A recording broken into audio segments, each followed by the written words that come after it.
Et pour le dire de façon très claire, pour moi, la communication sur les effets indésirables n'a pas été loyale.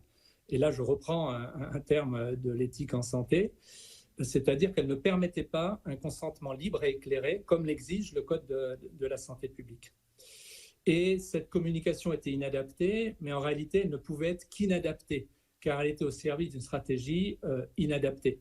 Alors pourquoi je qualifie cette stratégie d'inadaptée ? Je vais le préciser avant d'aborder plus spécifiquement la communication et notamment sur les effets indésirables.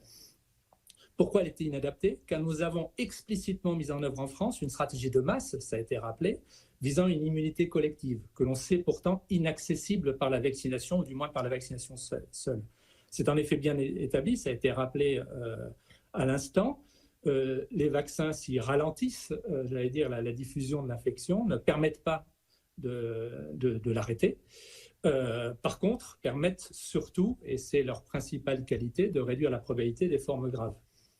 Donc, avec ces caractéristiques vaccinales, la mesure de santé publique qui pouvait être évidente, ce serait de mettre tout en œuvre pour vacciner les personnes les plus à risque de formes graves, de par leur âge ou de par leur état de santé ou la combinaison des deux. Pourtant, on a clairement fait l'inverse en France et ça s'observe dans les chiffres jusqu'à aujourd'hui. C'est-à-dire qu'on a choisi de vacciner tout azimut la population générale au détriment de ceux qui en avaient le plus besoin. Et c'est au détriment de ceux qui en avaient le plus besoin, parce qu'on se dit si on vaccine tout le monde, on vaccine aussi les plus fragiles. Non, malheureusement, ce n'est pas comme ça que ça fonctionne en santé publique, car une mesure universelle est par nature génératrice d'inégalités.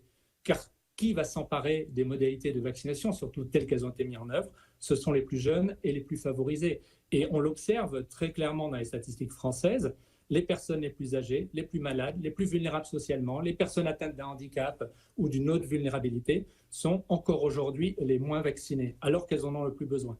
On s'est targué, ça a été encore rappelé tout à l'heure, d'avoir une des meilleures couvertures vaccinales d'Europe en population générale.